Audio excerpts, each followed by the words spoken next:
Hello friends, good morning. Welcome back to the channel Krupa Malnad. ನಾನು ಕೃಪಾ. ನಮ್ಮನೆಯವರು ಉಡುಪಿ ಗುಳ್ಳ ಅಂತಾರಲ್ವ, ಅದು ಬದನೆಕಾಯಿ ತಂದಿದ್ರು. ಅದರಲ್ಲಿ ಒಂದು ಹಾಗೆ ಇಟ್ಬಿಟ್ಟಿದ್ದೆ, ಅದನ್ನು ನೋಡೇ ಇಲ್ಲ ನಾನು.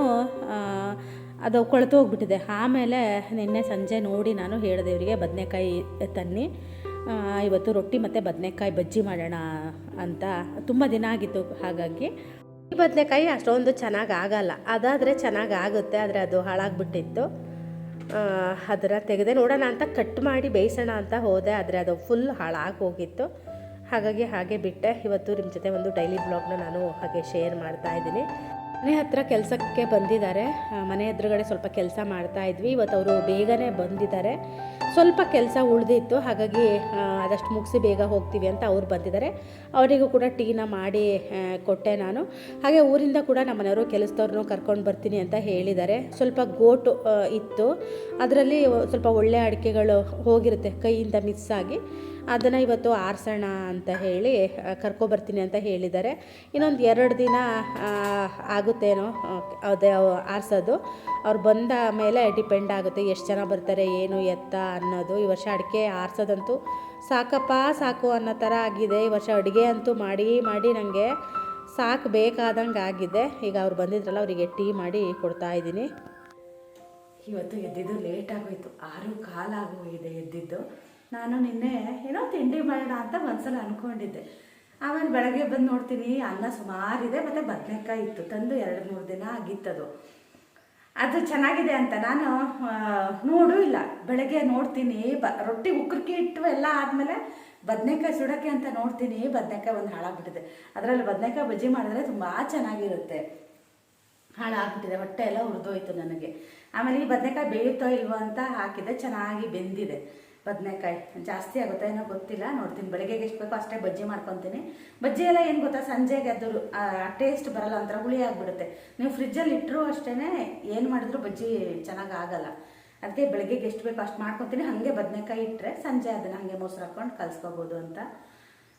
ಟೈಮ್ ನೋಡ್ತೀನಿ, ಈಗ 7:45 ಹೋಗಿದೆ. ಅವರು ಕೆಲಸದವ್ರು ಬಂದಿದ್ದಾರೆ, ಅವ್ರಿಗೆ ಟೀ ಮಾಡಿಕೊಟ್ಟೆ. ಅವ್ರು ಇವತ್ತು ನಾನು ಬಾಗಿಲು ಒರೆಸ್ತಾ ಇದ್ದೀನಿ, ಬೇಗ ಬಂದಿದ್ದಾರೆ. ಅವ್ರು 8 ಗಂಟೆಗೆ ಬರೋರು, ಇವತ್ತು ಅವರು ಬೇಗ ಬಂದಿದ್ದಾರೆ. ನಾನು ಅದೇ ಅಂದೆ, ಎಷ್ಟೊತ್ತು 7:15ಗೆ ಬಂದಿದ್ದಾರೆ ಇವತ್ತು, ಎಂತ ಬೇಗ ಬಂದಿದ್ದೀರಲ್ಲ ಅಂತ. ಅವರಿಗೆ ಇವತ್ತು ಸ್ವಲ್ಪ ಕೆಲಸ ಇದೆ, ಹಾಗಾಗಿ ಅದಷ್ಟು ಮುಗಿಸ್ತೀವಿ ಅಂತ ಬಂದಿದ್ದಾರಂತೆ. ತಿಂಡಿ ಬಂದು ಅದೇ ರೊಟ್ಟಿ ಮಾಡ್ತಾ ಇದ್ದೀನಿ. ನಾನು ಆಲೂ ಪರಾಟ ಮಾಡೋಣ ಅಂತ ಅಂದ್ಕೊಂಡಿದ್ದೆ.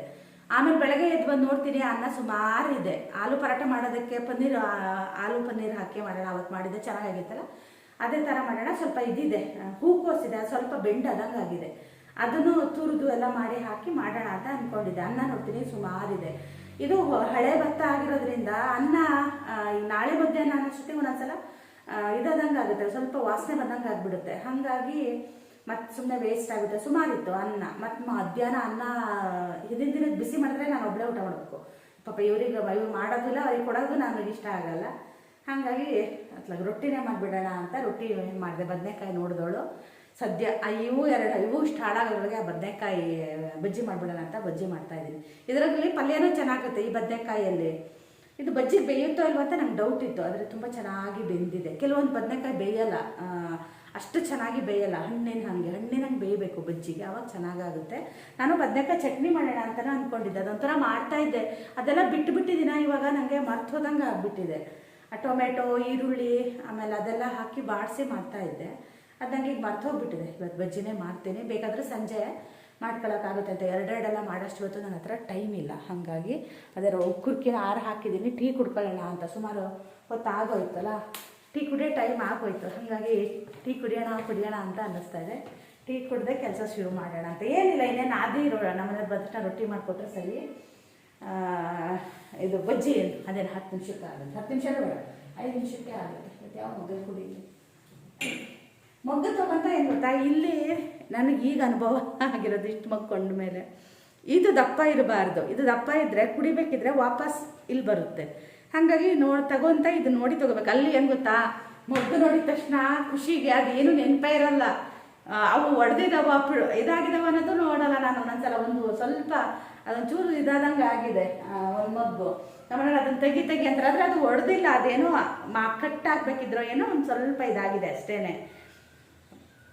ಅಲ್ಲಿ ಹೋದಾಗ ಇದೆಲ್ಲ ನೆನಪಿರಲ್ಲ, ಯಾವ್ದು ಚೆನ್ನಾಗಿದೆ ಯಾವ್ದು ಇದಾಗಿದೆ ಅಂತ ಅಷ್ಟೇ. ಅಂದರೆ ನೋಡೋದಕ್ಕೆ ಯಾವ್ದು ಚೆನ್ನಾಗಿದೆ ಅಂತ ನೋಡಿ ತರೋದು. ಇದು ನಮ್ಮ ಮನೆಯವ್ರು ಕೊಡಿಸಿದ್ದು ಡಿ ಮಾರ್ಟಲ್ಲಿ.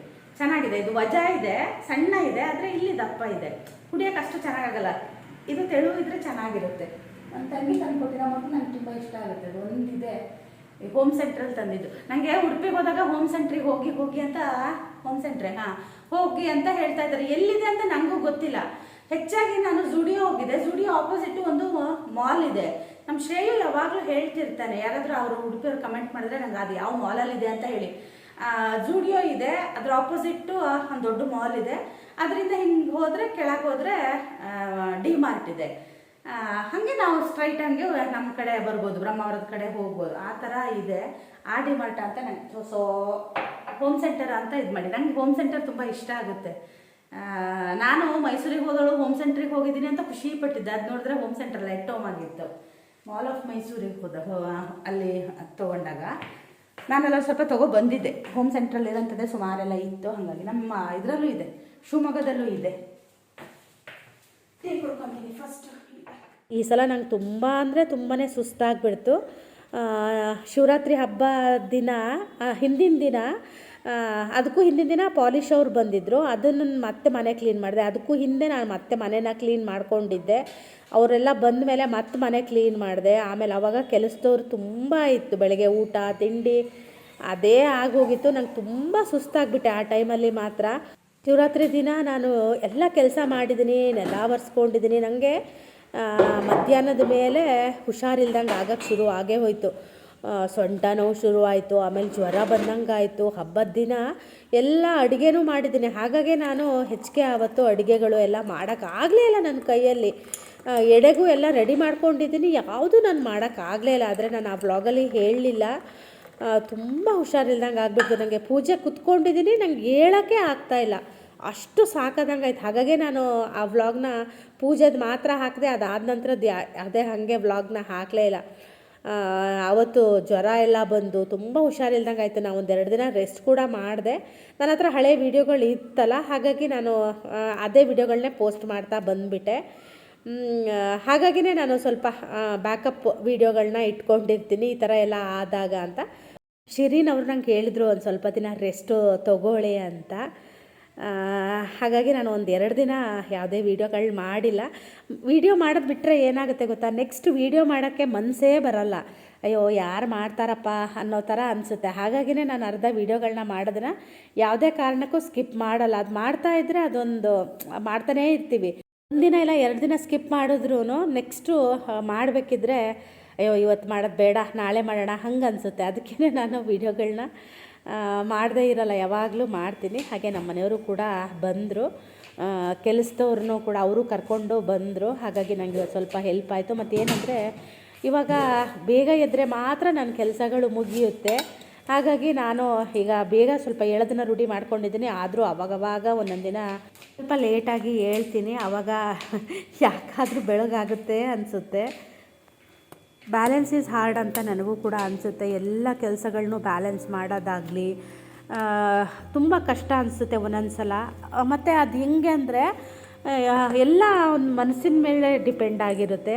ಮನಸ್ಸಿದ್ದಾಗ ನಾನು ಎಷ್ಟಾದರೂ ಕೆಲಸಗಳನ್ನ ಮಾಡ್ತೀನಿ. ಮನಸ್ಸಿಲ್ಲ ಅಂದರೆ ನನಗೆ ಯಾವ ಕೆಲಸನೂ ಮಾಡೋಕ್ಕೆ ಬೇಡ ಅಂತ ಅನಿಸುತ್ತೆ. ಇವಾಗ ಯಾಕೋ ನಂಗೆ ಗೊತ್ತಿಲ್ಲ, ತುಂಬ ದಿನದಿಂದ ನಂಗೆ ಏನರ ಮೇಲೂ ಇಂಟ್ರೆಸ್ಟೇ ಇಲ್ಲ. ಏನು ಮಾಡಬೇಕು ಅಂತಲೇ ಅನಿಸಲ್ಲ. ನನ್ನ ರುಟೀನ್ ಹೆಂಗಿತ್ತಂದರೆ ನನಗೆ ಒಂದೊಂದು ಸಲ ಆಶ್ಚರ್ಯ ಆಗುತ್ತೆ, ಅಯ್ಯೋ ನಾನು ಯಾಕೆ ಹಿಂಗೆ ಆಗ್ಬಿಟ್ಟಿದ್ದೀನಿ ಅಂತ ಗೊತ್ತಿಲ್ಲ. ನನ್ನನ್ನು ನಾನು ಮೋಟಿವೇಟ್ ಮಾಡ್ಕೊತಾ ಇದ್ದೀನಿ, ಆದರೂ ನನ್ನ ಕೈಯಲ್ಲಿ ಅದು ಯಾವುದು ಸಾಧ್ಯನೇ ಆಗ್ತಾಯಿಲ್ಲ. ಯಾಕೆ ಅಂತ ನನಗೆ ನಾನೇ ಅರ್ಥ ಆಗ್ತಾಯಿಲ್ಲ. ನೋಡೋಣ ಒಂದು ಸ್ವಲ್ಪ ದಿನ. ನನಗೆ ತುಂಬ ಜನ ಹೇಳೋದು ಯೋಗ ಮಾಡಿ, ಧ್ಯಾನ ಮಾಡಿ ಅಂತ. ನನಗೂ ನಿಜವಾಗ್ಲೂ ತುಂಬ ಅದು ಬಗ್ಗೆ ಆಸೆ ಇದೆ ನನಗೂ. ನಾನು ನಮ್ಮ ಮನೆಯವ್ರಿಗೂ ಅದೇ ಹೇಳ್ತಾ ಇರ್ತೀನಿ. ಆದರೆ ಇಲ್ಲಿ ಯಾವುದೇ ರೀತಿಯಾಗಿರೋ ಆ ಥರ ಅವಕಾಶಗಳು ನಮಗೆ ಇಲ್ಲ. ಹಾಗಾಗಿ ನನಗೆ ಅದು ಆಗ್ತಾಯಿಲ್ಲ. ಮಕ್ಕಳೆಲ್ಲ ದೊಡ್ಡವರಾದಮೇಲೆ ಈ ವಯಸ್ಸಿದೆಯಲ್ಲ ತುಂಬ ಕಷ್ಟವಾಗಿರೋದು ಹೆಣ್ಮಕ್ಳಿಗೆ. ಅದು ಆ ವಯಸ್ಸೇ ಒಂಥರ ಚೆನ್ನಾಗಿ. ಆದರೆ ಆವಾಗ ಅಯ್ಯೋ ಯಾವಾಗಾದ್ರೂ ಮಕ್ಕಳು ದೊಡ್ಡವರಾಗ್ಬಿಡ್ತಾರಪ್ಪ ಅನ್ನೋ ಥರ ಆಗ್ತಾಯಿತ್ತು. ಇವಾಗ ಯಾಕೆ ದೊಡ್ಡವ್ರು ಆಗಿದ್ದಾರೆ ಅನ್ನೋ ಥರ ಆಗುತ್ತೆ. ಶ್ರೇಯು ಸಣ್ಣ ಇರಬೇಕಿದ್ರೆ ಅವ್ನು ಮಾಡೋ ರಗಳೆ, ಇದಕ್ಕೆ ನಾನು ಎಷ್ಟೊಂದು ಸಲ ಹೇಳಿದ್ದುಂಟು. ಅಪ್ಪ ಮಕ್ಕಳು ದೊಡ್ಡಕ್ಕಾದರೆ ಸಾಕು ಅಂತ. ಇವಾಗ ಬೇಜಾರಾಗುತ್ತೆ, ಯಾಕಾದರೂ ಮಕ್ಕಳು ದೊಡ್ಡವರಾಗಿದ್ದಾರೆ ಅಂತ. ಅವ್ರು ಬಂದಾಗ ನಾನು ಬರೀ ರೊಟ್ಟಿ ಉಳ್ಳೆ ಒಂದು ಮಾಡಿ ಇಟ್ಕೊಂಡಿದ್ದೆ. ಅವ್ರು ಬಂದರು, ಸ್ವಲ್ಪ ಹೆಲ್ಪ್ ಮಾಡಿದ್ರು. ಮುಂಚೆ ಎಲ್ಲ ತುಂಬ ಹೆಲ್ಪ್ ಮಾಡೋರು, ಇವಾಗ ಯಾಕೋ ಗೊತ್ತಿಲ್ಲ ಏನೂ ಮಾಡಿಕೊಡಲ್ಲ. ಒಂದೊಂದು ಸಲ ನೆಲ ಒರೆಸ್ಕೊಡೋದಾಗಲಿ, ಕೆಲವೊಂದು ಸಣ್ಣ ಪುಟ್ಟ ಡೈನಿಂಗ್ ಟೇಬಲ್ ಒರೆಸೋದು ಅದೆಲ್ಲ ಮಾಡಿಕೊಡೋರು. ಇವಾಗ ಯಾಕೋ ಗೊತ್ತಿಲ್ಲ, ಭಾಳ ಸೋಮಾರಿ ಆಗಿಬಿಟ್ಟಿದ್ದಾರೆ. ನಾನು ಹೇಳಿದ್ರೂ ಅವರು ಮಾಡಿ ಕೊಡಲ್ಲ. ಅವಾಗ ಒಂದೊಂದು ಸಲ ಬೇಜಾರು ಅನಿಸುತ್ತೆ. ಒಂದೊಂದು ದಿನ ಹಾಗೆ ಅಲ್ವಾ, ನಮಗೂ ಇವತ್ತು ಏನು ಕೆಲಸ ಮಾಡೋದು ಬೇಡ ಅನಿಸುತ್ತಲ್ಲ, ಆ ಟೈಮಲ್ಲಿ ಮಾಡಿಕೊಟ್ರೆ ನಮಗೂ ಇಷ್ಟ ಆಗುತ್ತೆ. ನಾನು ಯಾವಾಗಲೂ ಅಷ್ಟೇ, ರೊಟ್ಟಿ ಮಾಡಿದಾಗ ಬರೀ ಪಲ್ಯ ಒಂದು ಮಾಡಲ್ಲ, ಬಜ್ಜಿ ಒಂದು ಮಾಡಲ್ಲ, ಬರೀ ಪಲ್ಯ ಏನಾದರೂ ಮಾಡ್ತೀನಿ. ಇವತ್ತು ನನಗೆ ಟೈಮೂ ಆಗಲಿಲ್ಲ, ಮತ್ತೀಗ ಕೆಲಸದವ್ರು ಬಂದಿದ್ದಾರಲ್ಲ ಅವರಿಗೂ ತಿಂಡಿ ಮಾಡಬೇಕು. ಅದೇ ಏನು ತಿಂಡಿ ಮಾಡ್ತೀಯಾ ಅಂತ ಇದ್ದರು. ಅದೇ ತರಕಾರಿ ಏನೇನಿದೆ ನೋಡಿ ಅದೇ ಪಲಾವ್ ಮಾಡ್ತೀನಿ. ಪಲಾವ್ ಮಾಡ್ದೇನೂ ತುಂಬ ದಿನ ಆಗಿತ್ತು.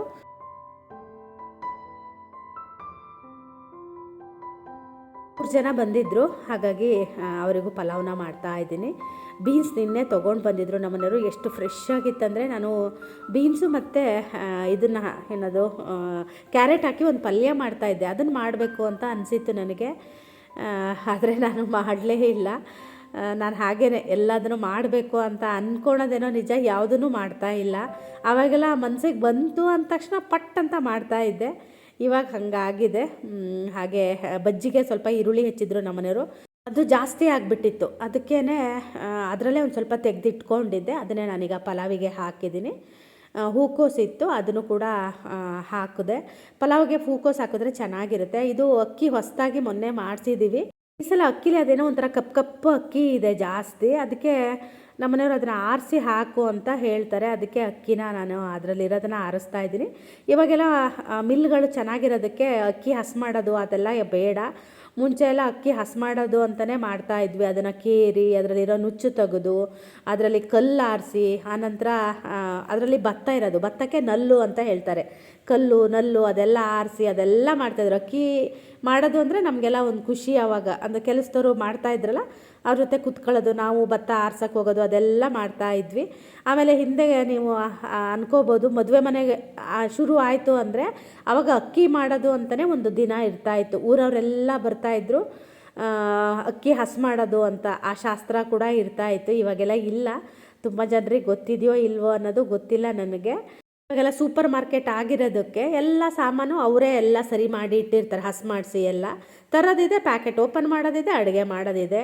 ಹಾಗಾಗಿ ಆ ಪದ್ಧತಿನೂ ಹೋಗ್ಬಿಟ್ಟಿದೆ. ಇವಾಗೆಲ್ಲ ತುಂಬ ಜನರಿಗೆ ಗೊತ್ತಿರುತ್ತೆ. ಅದು ಯಾಕಂದರೆ ನನ್ನ ಏಜು ನನಗಿಂತ ದೊಡ್ಡವರು ಕೂಡ ನೋಡೋದ್ರಿಂದ ಅವರಿಗೆಲ್ಲ ಅದಿರುತ್ತೆ. ನಮ್ಮ ನೆಕ್ಸ್ಟ್ ಜನ್ರೇಷನ್ಗೆ ಅದೆಲ್ಲ ಸಿಗೋದೇ ಇಲ್ಲ. ಇನ್ನೇನು ನಾವು ಹೇಳಬೇಕಷ್ಟೇ, ಅವರಿಗೆ ನೋಡೋಕ್ಕಂತೂ ಅದು ಆಗೋದಿಲ್ಲ. ಪಲಾವ್ಗೆ ನಾನು ರುಬ್ಬಿದೆ, ಸ್ವಲ್ಪ ಪುದೀನ ಜಾಸ್ತಿ ಹಾಕಿ ರುಬ್ಬಿ ಮಾಡಿದೆ. ನಾನು ಒಂದೊಂದು ಸಲ ಮಾಡಬೇಕಿದ್ರೆ ಒಂದೊಂದು ಥರ ಪಲಾವ್ನ ಮಾಡ್ತೀನಿ. ನನಗೆ ಆಶ್ಚರ್ಯ ಆಗುತ್ತೆ, ಯಾರಾದರೂ ರೆಸಿಪಿ ಕೇಳಿದ್ರೆ ಇವತ್ತು ಚೆನ್ನಾಗಿದೆ ಏನು ಹಾಕಿದ್ದೆ ಅಂತ ಕೇಳಿದ್ರೆ ನಂಗೆ ನಿಜ ಗೊತ್ತಿರಲ್ಲ. ನಂಗೆ ಆ ಟೈಮಲ್ಲಿ ಏನು ಅನಿಸುತ್ತೋ ಅದನ್ನು ಮಾಡ್ತೀನಿ. ನಂಗೆ ಪಲಾವ್ ಮಾಡೋಕ್ಕೆ ಅಷ್ಟೊಂದು ಬರ್ತಾನೆ ಇರಲಿಲ್ಲ. ನನ್ನ ಫ್ರೆಂಡ್ ಒಬ್ಬಳು ಹೇಳ್ಕೊಟ್ಟಿದ್ಲು, ಉಮಾ ಅಂತ ಹೇಳಿ. ಅದನ್ನು ನೋಡಿ ನಾನು ಪಲಾವ್ ಮಾಡ್ತಾಯಿದ್ದೆ. ನಮ್ಮನೆಯಲ್ಲಿ ಹೆಸರೇ ಅದಾಗಿತ್ತು, ಉಮಾ ಪಲಾವ್ ಅಂತ. ಮಕ್ಕಳಿದ್ದಾಗ ಅದನ್ನು ತುಂಬ ಇಷ್ಟಪಟ್ಟು ತಿನ್ನೋರು, ಹಾಗಾಗಿ ಮಾಡ್ತಾಯಿದ್ದೆ. ಇನ್ನೊಂದಿನ ಯಾವತ್ತಾದರೂ ಮಾಡಿದಾಗ ಅದ್ರ ರೆಸಿಪಿನ ಶೇರ್ ಮಾಡ್ತೀನಿ. ತುಂಬ ದಿನದಿಂದ ಸೀರೆಗೆ ಫಾಲ್ ಹಚ್ಚಬೇಕು ಅಂತ ಇದ್ದೆ. ನಮ್ಮ ಮನೆಯವ್ರಿಗೂ ಹೇಳ್ತಾ ಇದ್ದೆ ಹೋಗೋಣ ಸಂಜೆ ಅಂತ. ಇವತ್ತು ಏನಾದರೂ ಆಗಲಿ ಅಂತ ಹೇಳಿ ನಾನು ಫಾಲ್ ತೊಗೊಂಡು ಹೋಗೋಣ ಅಂತ ಬಂದಿದ್ದೀನಿ. ಹಾಗೆಯೇ ಲೋಟಗಳು ಕೂಡ ಬೇಕಿತ್ತು. ನಾನೇನು ಅಂದ್ಕೊಂಡೆ ಅಂದರೆ ಇದು ಪೇಪರ್ ಲೋಟ ಕೇಳಿದೆ, ಅದು ಇಲ್ಲ ಅಂತ ಹೇಳಿದ್ರಿ. ಕೆಲಸಕ್ಕೆ ಬಂದಿದ್ದಾರಲ್ವ, ಅವ್ರಿಗೆ ಮಜ್ಜಿಗೆ ಆಗಲಿ ಏನಾದರೂ ಕುಡಿಯೋಕ್ಕೆ ಕೊಡೋಕ್ಕಾಗುತ್ತೆ ಅಂತ ಪ್ಲಾಸ್ಟಿಕ್ದೇ ಒಂದು ಸ್ವಲ್ಪ ಮಾತ್ರ ತೊಗೊಂಡು ಬಂದೆ. ಹಾಗೆ ಫಾಲ್ನು ಕೂಡ ತೊಗೊಂಡು ಬಂದೆ. ನಾನು ಪಲಾವ್ ಮಾಡೋದಕ್ಕೆ ಪಲಾವ್ನ ಕುಕ್ಕರ್ ವಿಷಲ್ ಹೊಡೆಸಿ ಹೋಗಿದ್ದೆ. ನಮ್ಮನೆಯವ್ರು ಹಾಗೆ ಊರಿಗೆ ಹೋದರು, ನನ್ನನ್ನಲ್ಲೇ ರೋಡಲ್ಲೇ ಬಿಟ್ಟು ಅವರು ಊರಿಗೆ ಹೋದರು. ನಾನು ಬಂದವಳೆ, ಈಗ ಅವರಿಗೆ ತಿಂಡಿ ಕೊಡಬೇಕು. ಟೈಮ್ ಬಂದು 10 ಗಂಟೆ ಆಯಿತು. ನಾನು ಬರೋಳು ಕೈಕಾಲು ಮುಖ ತೊಳ್ಕೊಳ್ರಿ ಅಂತ ಹೇಳಿ ಬಂದೆ.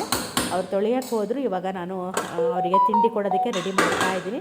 ಹಾಗೆ ಟೀನೂ ಕೂಡ ಮಾಡಬೇಕು. ಅದೇ ಅವ್ರನ್ನ ಕೇಳ್ತಾ ಇದ್ದೆ, ಮಧ್ಯಾಹ್ನನೂ ಅಡಿಕೆ ಏನಾದರೂ ಆರಿಸ್ತೀರಾ ಅಂತ. ಅವರು ಇಲ್ಲ ಆರಿಸಲ್ಲ ಅಂತ ಇದ್ದರು. ಅವರಿಗೂ ಅಡಿಕೆ ಆರಿಸಿ ಈ ಸಲ ಬೇಜಾರು ಬಂದಂಗಾಗಿದೆ. ಹಾಗಾಗಿ ಅವರು ಇಲ್ಲ 2 ಗಂಟೆಗೆಲ್ಲ ನಾವು ಹೋಗ್ಬಿಡ್ತೀವಿ ಅಂತ ಹೇಳಿದ್ರು. ಯಾಕಂದರೆ ಅವ್ರೇನಾದರೂ ಆರಿಸ್ತೀನಿ ಅಂತ ಅಂದರೆ ಮತ್ತು ನಾನು ಸಾರೆಲ್ಲ ಜಾಸ್ತಿ ಮಾಡೋಕ್ಕಾಗುತ್ತೆ ಅಂತ. ನಾನು ಯಾಕಂದರೆ ಸಾಂಬಾರಿಗೆ ಕೂಡ ನಾನು ಏನೂ ರೆಡಿ ಮಾಡ್ಕೊಂಡಿರಲಿಲ್ಲ. ಹಾಗಾಗಿ ಏನಾದರೂ ಇರ್ತಾರೆ ಅಂದರೆ ನಾನು ಸೊಪ್ಪಿನ ಸಾಂಬಾರು ಮಾಡೋಣ ಅಂತ ಇದ್ದೆ. ನಮ್ಮ ಮನೆಯವರಿಗೆ ಆ ಮೊಸೊಪ್ಪು ಅದು ಏನು ಇಷ್ಟ ಆಗಿದೆಯೋ ಏನೋ ನಂಗೆ ಗೊತ್ತಿಲ್ಲ. ನಂಗೆ ನಿಜ ಹೇಳಬೇಕಿದ್ರೆ ನಗು ಬರುತ್ತೆ. ಏನು ಸಾರು ಮಾಡಲಿ ಅಂತ ಕೇಳಿದೆ. ಅವ್ರು ಏನಾದರೂ ಊಟಕ್ಕಿರಲ್ಲ ಅಂದರೆ ಮೊಸೊಪ್ಪು ಮಾಡು ಅಂತ ಹೇಳಿದ್ರು. ಅದು ಇನ್ಯಾವಾಗ ಮಾಡಬೇಡ ಅಂತಾರೋ ಅಲ್ಲಿ ತನಕ ನಾನು ಮಾಡೋಣ ಅಂತ ಇದ್ದೀನಿ. ಮತ್ತು ತುಂಬ ಚೆನ್ನಾಗಿ ಕೂಡ ಆಗುತ್ತೆ ಮೊಸೊಪ್ಪು. ಮತ್ತು ಸೊಪ್ಪು ಕೂಡ ತುಂಬ ಫ್ರೆಶ್ ಸಿಗ್ತಾ ಇರೋದಕ್ಕೆ ಅವರು ಕೂಡ ಜಾಸ್ತಿ ತರ್ತಾ ಇದ್ದಾರೆ. ನಾನು ಎಷ್ಟು ದಿನ ತಿನ್ನೋಕ್ಕಾಗುತ್ತೋ ಅಷ್ಟು ದಿನ ತಿನ್ನೋಣ ಅಂತ ಹೇಳಿ ಅವರಿಗಾಗಿಯೇ ಈಗ ಮೊಸಪ್ಪನ್ನ ಮಾಡ್ತಾ ಇದ್ದೀನಿ.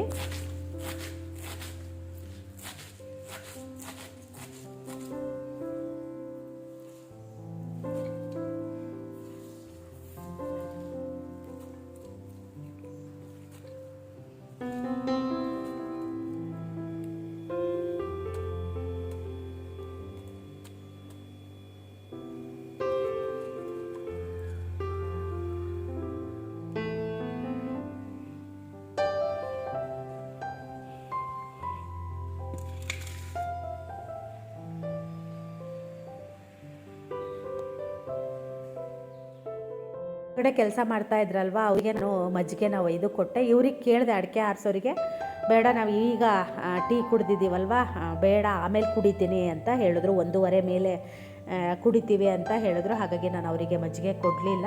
ಹಾಗೆ ಈಗ ನಂದು ಸ್ನಾನ ಎಲ್ಲ ಮುಗಿಸ್ಕೊಂಡು ಬಂದು ಮೊಸಪ್ಪನ್ನು ಕೂಡ ಮಾಡ್ತಾಯಿದ್ದೀನಿ. ಇದ್ರ ರೆಸಿಪಿ ತುಂಬ ಸಲ ಶೇರ್ ಮಾಡಿದ್ದೀನಿ. ಮೊಸಪ್ಪು ಮಾಡಿದಾಗೆಲ್ಲ ಒಂದು ಗಡಿಗೆ ಅಷ್ಟು ಮಾಡ್ತೀನಿ, ನೆಕ್ಸ್ಟ್ ಡೇಗೂ ಆಗುತ್ತೆ ಅಂತ. ಮತ್ತು ನನಗೂ ಅದೊಂಥರ ಈಸಿ ಆಗುತ್ತೆ. ಹಾಗಾಗಿ ನಮ್ಮ ಮನೆಯವ್ರಿಗೆ ಮಾತ್ರ ಮೊಸಪ್ಪು ಮಾಡಿದಾಗ ಈ ಥರ ಬೆಳ್ಳುಳ್ಳಿ ಎಲ್ಲ ಈಗ ಸಿಪ್ಪೆ ತೆಗೆದು ಅದೆಲ್ಲ ಮಾಡಬೇಕು. ಅವರೇ ಇವತ್ತು ಒಗ್ಗರಣೆ ಹಾಕಿದ್ದು. ಅವ್ರು ಒಗ್ಗರಣೆ ಹಾಕಿದ್ರೇ ಈ ಥರ ಎಲ್ಲ ಮಾಡ್ತಾರೆ. ನಾನೇನಿಲ್ಲ, ಹಾಗೆ ಜಜ್ಜಿ ಹಾಕ್ತೀನಿ. ಆದರೆ ಮೊಸಪ್ಪಿಗೆ ಮಾತ್ರ ನಾನು ಬೇಯೋದಕ್ಕೆ ಅದು ಸಿಪ್ಪೆ ಎಲ್ಲ ತೆಗೆದು ಹಾಕ್ತೀನಿ. ಇದು ಆ ಸೊಪ್ಪಿನ ಜೊತೆಗೆ ನಮ್ಮ ಮನೆಯವರಿಗೆ ಮಜ್ಜಿಗೆ ಮೆಣಸು ಇರಬೇಕು. ನಾನೊಂದು ಸ್ವಲ್ಪ ಸಂಡಿಗೆ ಮಾಡಿದ್ದೆ ಅಲ್ವಾ, ಅದನ್ನು ಈಗ ಕರಿತಾ ಇದ್ದೀನಿ. ಇನ್ನೂ ಒಂದು ಸ್ವಲ್ಪ ಮಾಡಬೇಕು. ಸಾಬುದಾನ ಸಂಡಿಗೆ ತುಂಬ ಚೆನ್ನಾಗಾಗಿದೆ. ನಮ್ಮ ಶ್ರೇಯುಗೆ ಇಷ್ಟ ಆಗುತ್ತೆ ಇದು. ಹಾಗಾಗಿ ಸ್ವಲ್ಪ ಮಾಡಿ ಇಡೋಣ ಅಂತ ಇದ್ದೀನಿ. ಅದು ಸಾಬುದಾನ ಕೂಡ ಖಾಲಿಯಾಗಿದೆ. ಅದನ್ನು ಕೂಡ ನಮ್ಮ ಮನೆಯವರಿಗೆ ತರಕ್ಕೆ ಹೇಳಿದ್ದೀನಿ. ಅದು ಇನ್ಯಾವಾಗ ಮನೆಗೆ ಬರುತ್ತೋ ನಂಗೆ ಗೊತ್ತಿಲ್ಲ. ಎಷ್ಟು ಗರಿಯಾಗಿರುತ್ತೆ ಗೊತ್ತಾ, ಬಾಯಿಗಿಟ್ಟರೆ ಕರಗುತ್ತೆ. ಅದು ಈ ಮೊಸಪ್ಪಿನ ಜೊತೆಗಂತೂ ಎಷ್ಟು ಚೆನ್ನಾಗಾಗುತ್ತೆ ಗೊತ್ತಾ. ನಾನು ಅದು ಮಾಡಿದಾಗೆಲ್ಲ ಮಜ್ಜಿಗೆ ಮೆಣಸು ಈ ಸಂಡಿಗೆನ ಸ್ವಲ್ಪ ಕರಿತೀನಿ. ನನಗಿದಕ್ಕಿಂತಲೂ ಸೌತೆಕಾಯಿ ಸಂಡಿಗೆ ಇಷ್ಟ ಆಗುತ್ತೆ. ಹಾಗೆಯೇ ಇವತ್ತಿನ ವ್ಲಾಗ್ನೂ ಕೂಡ ಇಲ್ಲಿಗೆ ನಾನು ಮುಗಿಸ್ತಾ ಇದ್ದೀನಿ. ನಂಗೆ ಯಾಕೋ ಗೊತ್ತಿಲ್ಲ, ಹಶು ಆಗ್ತಾಯಿತ್ತು. ನಮ್ಮ ಮನೆಯವ್ರು ಬಿಟ್ಟು ಬಂದು ಊಟ ಮಾಡೋಣವಾ ಅಂತ ಅಂದರು. ಇಲ್ಲ ರೀ, ನಾನು ಊಟ ಮಾಡಲೇಬೇಕು ಅಂದೆ. ಆಮೇಲೆ ಅದು ಏನು ಗೊತ್ತಾ, ಈ ಊಟ ಬಿಸಿ ಬಿಸಿ ಇರ್ತಾ ಮಾಡಿದ್ರೆ ರುಚಿ, ಅದು ತಣ್ಣಗಾದ್ಮೇಲೆ ನಂಗೆ ಇಷ್ಟ ಆಗಲ್ಲ. ಹಾಗಾಗಿನೇ ಈಗ ಊಟನೂ ಮಾಡ್ತಾಯಿದ್ವಿ. ಹಾಗೆಯೇ ಇವತ್ತಿನ ವ್ಲಾಗ್ನೂ ಕೂಡ ನಾನು ಇಲ್ಲಿಗೆ ಮುಗಿಸ್ತೀನಿ. ನಾಳಿನ ವ್ಲಾಗಲ್ಲಿ ಸಿಗ್ತೀನಿ.